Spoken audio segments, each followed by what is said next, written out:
Welcome to Telangana welcome. ప్రస్తుతం మనతో పాటు బీఆర్ఎస్ పార్టీ స్పోక్ పర్సన్ అలాగే బీసీ కమిషన్ మెంబర్ ఉపేందర్ గారు ఉన్నారు. ఉపేందర్ గారు, సో కేసీఆర్ కి హరీష్ రావు గారికి నోటీసులు ఇవ్వడం 11వ తారీఖు కూడా విచారణకు వెళ్తున్నారు. సో రేవంత్ రెడ్డి అనుకున్న లక్ష్యాన్ని సాధించిందని చెప్పేసి అనుకోవచ్చా? ఇదే కాళేశ్వరంలో కుంభకోణాలు జరిగినాయి, 1,00,000 కోట్ల అవినీతి జరిగినాయి, ఈ రోజు నిరూపించే విధంగా చేస్తున్నా అనుకోవచ్చా? ఇప్పుడు వాళ్ళు ఒక కక్షపూరితంగా కేసీఆర్ గారిని బదనాం చేయాలని, బీఆర్ఎస్ పార్టీని బదనాం చేయాలని, గతంలో జరిగిన అభివృద్ధి జరగలేదని చెప్పి ఒక కమిషన్లు వేసి కమిషన్ల పేరుతోటి కాలయాపన చేస్తూ 420 హామీల్ని పక్కదోవ పట్టించి సీట్లు ఎట్లా కూర్చోవాలనే ప్రయత్నంలో ఇవన్నీ జరుగుతా ఉన్నాయి. ఇప్పుడు కమిషన్ ఈ దేశంలో ఏ కమిషన్ వేసినా కూడా, ఏ కమిషన్ రిపోర్ట్ ఇచ్చినా కూడా ఎవరికి శిక్ష పడ్డది లేదు, ఎవరి దగ్గర రికవరీ చేసింది లేదు. కమిషన్లు అంటే దానికి టివార్ ఉంటది, ఇంటినవా, టర్మ్స్ ఆఫ్ రిఫరెన్స్ అని. ఇప్పుడు ఆ కమిషన్ ఎందుకు వేసిర్రు? ఇర్రెగ్యులారిటీస్ మీద వేసిర్రా, లాక్యునా మీద వేసిర్రా, మిస్అప్రాప్రియేషన్ మీద వేసిర్రా, దేని మీద వేసిర్రా అనేది వాళ్ళకే క్లారిటీ లేదు.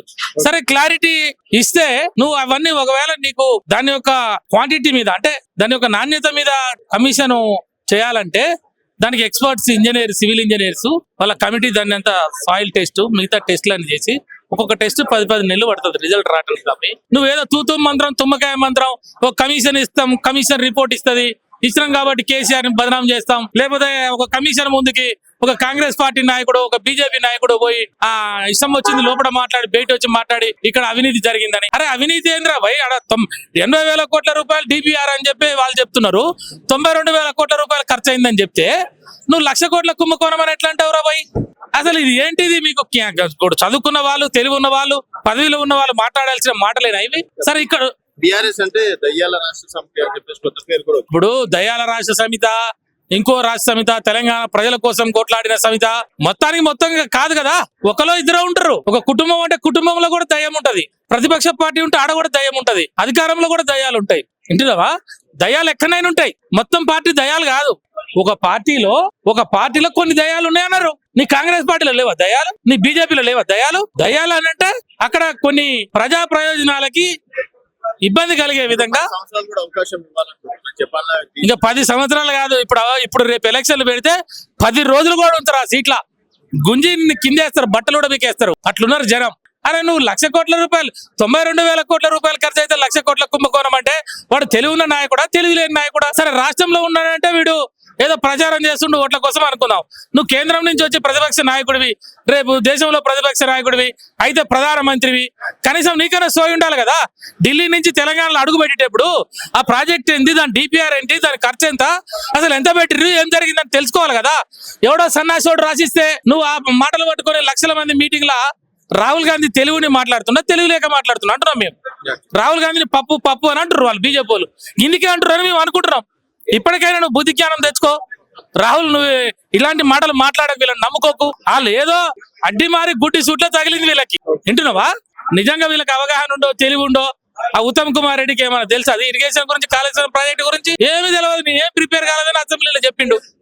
రేపు నేను చెప్తున్నా కదా తమ్మి, కేసీఆర్ రేపు ఘోష్ కమిషన్ ముందు అటెండ్ అయిన తర్వాత, ఘోష్ కమిషన్ కి వివరణ ఇచ్చిన తర్వాత ఘోష్ కూడా లేచి నిలబడి కేసీఆర్ కి 2 చేతులు నమస్కారం పెడతాడు. ఎందుకంటున్నా ఈ మాట తెలుసా?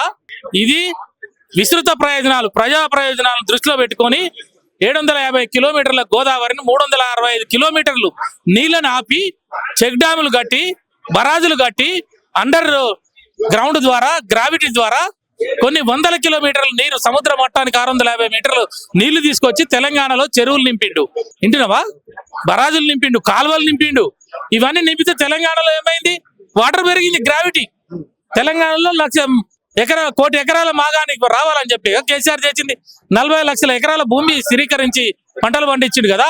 ఇలా 2,40,00,000 టన్నుల రైస్ పండింది. రైస్ బౌల్ ఆఫ్ ఇండియా అయింది, పంజాబ్ను తలదన్నింది. అసొంటిని వచ్చిన తెలంగాణలో రైతు రాజుని చేస్తే ఈ సన్నాసులు వచ్చి రైతుని ఇవాళ మొత్తం అన్నమో రామచంద్ర నాయుడు కాడ తీసుకొచ్చి ఇలా రెడ్లే రాజ్యం వేయాలి, రెడ్లే రూలర్స్, రెడ్లే దొరలు, రెడ్లే పటేళ్లే అంతా మేమే పరిపాలన చేయాలన్నావు. నిన్ను నమ్మితే పాపం గ్రామాలలో ఉన్న రెడ్లు వాళ్ళంతా కూడా నిజంగానే రెడ్ల రాజ్యం రావాలని ఓట్లేసిరు. ఓట్లేసినాక ఏమైంది? రైతు బీమా బీకేసిండు, రైతు భరోసా బీకేసిండు, గిట్టుబాటు ధర లేదు. వాడు రైతు గుడ్డపడి చచ్చిపోతున్నాడు, మందు దాగి చచ్చిపోతున్నాడు. రైతులని రెక్కలు విరిచిండు తమ్మి కులం పేరుతోటి. పాపం ఈయన ట్రాప్ లో కోదండ రామిరెడ్డి కూడా పడ్డాడు, పెద్ద మనిషి, తెలంగాణ సోయినోడు. రెడ్లు అంటే నిజంగా నేను కూడా రెడ్డిని కాబట్టి అండర్ గ్రౌండ్ లో రెడ్డి రాజ్యం కొరకు వర్క్ చేసి వీళ్ళంతా కలిసి తక్కువలు కాదు. ఇవాళ ఏమైంది, తెలంగాణలో బీసీలని లీడర్లు కాకుండా చేస్తారు. తెలంగాణ రెడ్డి వాళ్ళ రెక్కలు నడ్డి విడిచిర్రు. ఇవాళ పాపం వాళ్ళు తెలంగాణలో ఉన్న రెడ్లు చాలా మంచోళ్ళు, కల్మషం లేనోళ్ళు. వాళ్ళు అన్నం తినుకుంటే పక్కోడు అన్నం తినడా తినలేదా? ఒక చాకలు ఉన్నారు, మంగళలు ఉన్నారు, మనకు పనిచేసే వాళ్ళు, కమ్మరోళ్ళు కుమ్మరోళ్ళు ఉంటారు.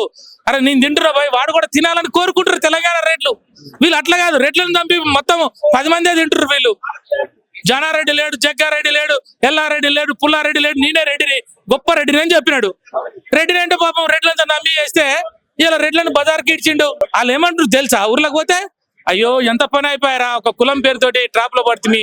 కేసీఆర్ పాపం ఆయన రావో దొర ఏదో తెలియదు కానీ ఆయన బీసీలకు, రైతులకు, అన్ని కులాల వాళ్ళకి దళిత బంధు, బీసీ బంధు, ఆ బంధు ఈ బంధు అని అందరికి భూముల రేట్లు పెరిగేటట్టు చేసిండే.